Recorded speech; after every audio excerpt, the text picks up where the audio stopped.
All right, Harrison Barnes, nice enough to put the headset on, and great news for Harrison because he hasn't been doing any traveling this summer. He gets to go. He gets to go halfway around the world again on Monday and go to India, where he was at the beginning of the summer, and then Australia, and then China, and now. Hey, man, I hope you got frequent flyer miles, man. I don't think the planes you were flying on, you get them. Hey, let me tell you something.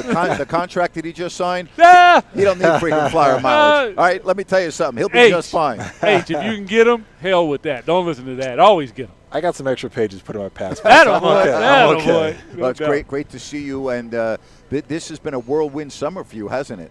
Absolutely. Definitely had a lot of travel, played a lot of basketball, so – I'm excited to get started with camp. We've been talking about this team for a while, so I'm ready to get this thing started.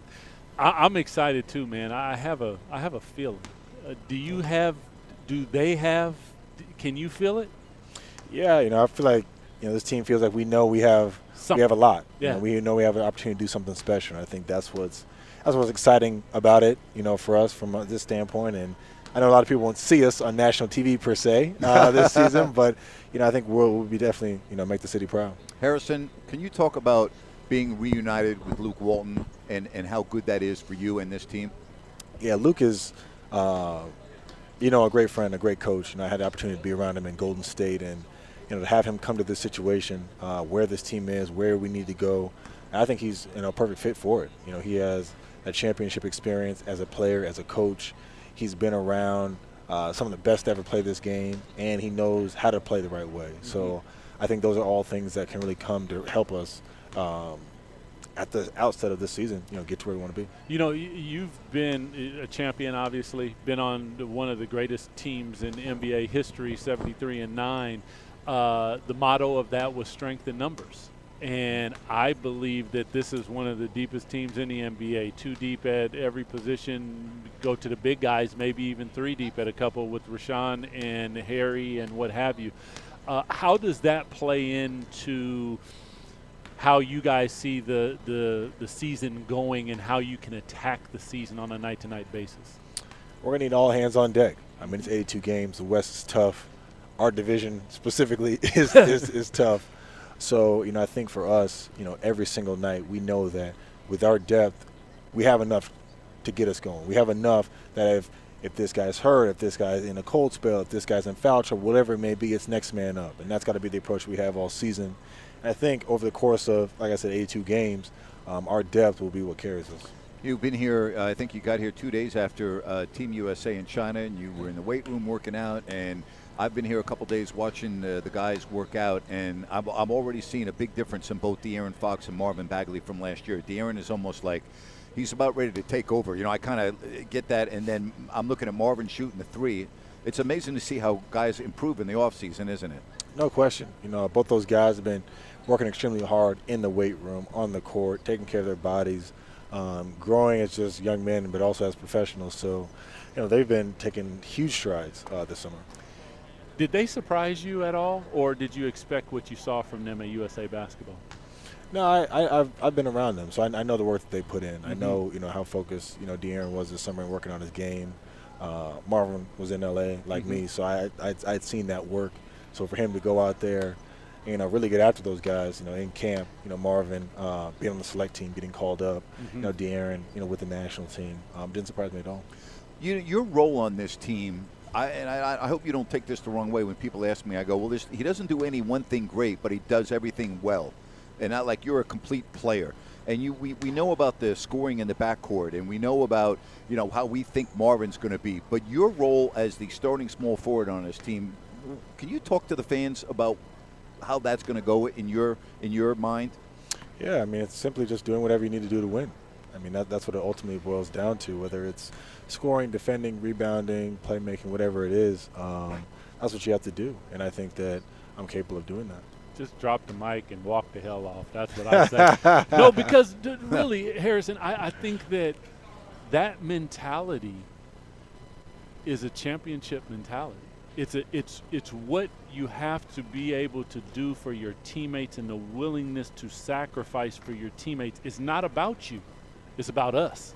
Absolutely. Is that a mindset that you try to pass on to them? Not force, but pass, or do you feel that it's kind of the mindset of the team? I mean, that's the mindset that we're going to have coming into this season. I mean, when you look around the league, I mean, there's plenty of people who, they have great numbers. They achieve great things, but at the end of the day, they don't really have a whole lot to show for it from a team's winning standpoint. Yes. And I feel like whether it's you're talking about debating old players, whether you're talking about current guys in the league, I think there's such a focus on, the individual, Yes. And less about the team. And I think focusing on the team, I think, is the most important thing, because this isn't golf. Yes. This isn't tennis. No, it's not. It's five guys out there, and you're ultimately judged upon what you do as a team. So if we want to do something special, that's the mentality that we have to have. The collective basketball IQ, and I mean learning how to play. We were talking to Luke earlier. I talked to Grant all the time, and I thought that this was a team where the guys didn't know how to play. It was talent, and they're talented. You came and you bring a IQ. Do you see that beginning to change a little bit, understanding how to play with each other? What can I do to help my teammate, that sort of thing?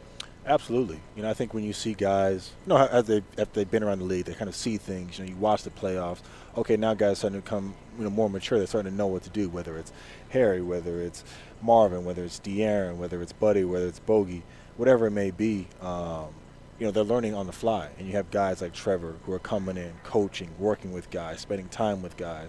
You have guys like Dwayne, who's in here working with guys, talking with Rashawn and Harry.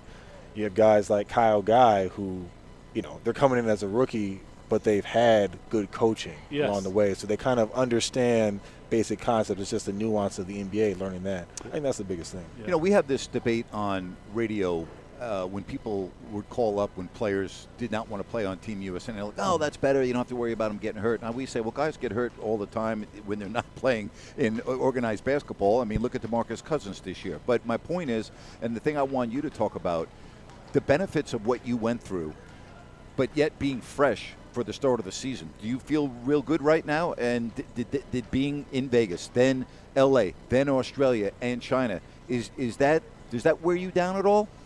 No, I feel great. As a basketball player, I love the opportunity to first compete at that level. Mm-hmm. To go to Vegas, to go to L.A., to go to Australia, and be competing against NBA guys all the time in a competitive winning environment. Sure. I mean, you're playing actual games. It's not like you're just playing pickup. And then the other side of that is just to be around that type of coaching. To be able to learn from Popovich, to be able to learn from Lloyd Pierce, to be exposed to Van Gundy, Jay Wright. Obviously, I've been around Steve Kerr before. But just to be around those minds and just talk shop with them, to me, those are invaluable, isn't it? Yeah. Those are invaluable experiences. So, how I feel right now, physically great, feel fine, feel rested. You know what I'm saying? That wasn't an issue for me. Not everyone has, that ability to be able to do that. Maybe they're coming off injuries, all those types of things, personal preference. To each his own. But for me, I always loved that experience to be able to play. Did it bother you that guys, and I'm talking about frontline players, said, you know what, give me a call next year when we're going for the real deal and the gold in the Olympics? Did that bother you and the guys on the team at all?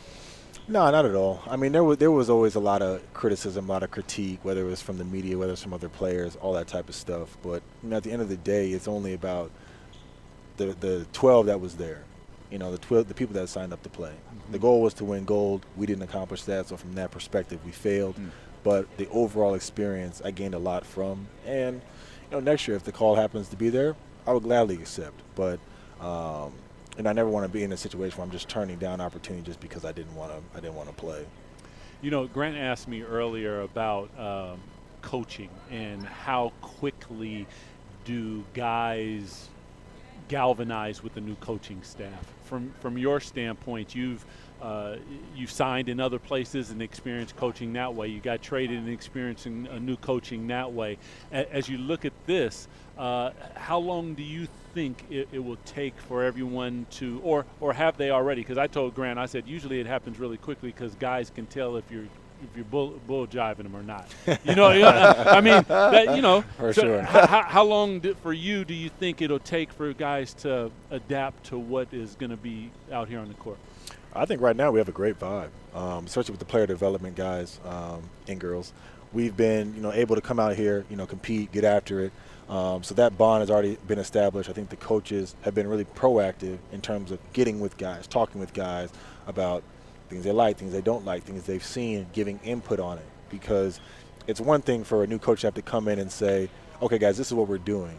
It's another thing for them to talk to you and say, what do you think about this? Have some ownership, in this thing, because you guys are going to be the ones who are going to go out here and execute this offense, execute this defensive scheme. We can only give you so much. So if you're not on board with it, we're not just going to give you something. So I think they've been great with that. We appreciate it, man. Harrison, thank you. It's great Appreciate seeing you guys. again.